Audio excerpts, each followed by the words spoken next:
জামায়াতে ইসলামীর আমির ডাক্তার শফিকুর রহমান বলেছেন, প্রয়োজনে জীবন দিব, কিন্তু ২০২৪ সালের গণ অভ্যুত্থানকে হারিয়ে যেতে দিব না। এই বক্তব্য ঘিরে রাজনৈতিক অঙ্গনে শুরু হয়েছে ব্যাপক আলোচনা। এই বক্তব্যটি তিনি দিয়েছিলেন গতকাল শুক্রবার বিকেলে রাজধানীর পুরনো পল্টনের একটি হোটেলে। সেখানে খেলাফত মজলিস আয়োজিত একটি ইফতার মাহফিলের প্রধান অতিথি হিসেবে উপস্থিত ছিলেন জামাতের আমির ডক্টর শফিকুর রহমান। বক্তব্যে শফিকুর রহমান বলেন, অনেক ত্যাগ ও কুরবানির মাধ্যমে মানুষ ২৪ অর্জন করেছে। তার ভাষায় এই ২৪ শুধু একটি সংখ্যা নয়, এটি মানুষের জীবনের মোড় ঘুরিয়ে দেওয়ার প্রতীক।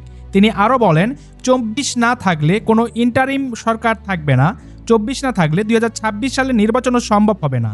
অর্থাৎ বর্তমান রাজনৈতিক বাস্তবতার ভিত্তি হিসেবেই তিনি ২০২৪-কে উল্লেখ করেন। শফিকুর রহমান বলেন, এই অর্জনের জন্য অনেক মানুষ জীবন দিয়েছেন, তাদের ত্যাগকে কোনোভাবেই অবমাননা করা যাবে না। তিনি সতর্ক করে বলেন, কেউ অন্যায় করলে তা আর সহ্য করা হবে না।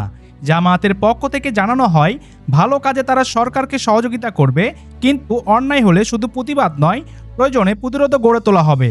এদিকে একই অনুষ্ঠানে খেলাফত মজলিসের আমির মাওলানা আব্দুল বাসিত আজাদও সরকারের প্রতি বিভিন্ন রাজনৈতিক অঙ্গীকার বাস্তবায়নের আহ্বান জানান।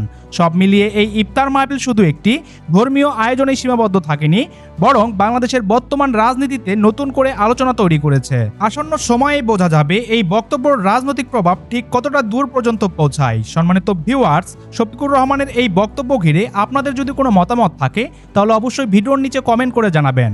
ভিডিওটি ভালো লাগলে একটি লাইক দিয়ে আমাদের চ্যানেলটি সাবস্ক্রাইব করে রাখবেন।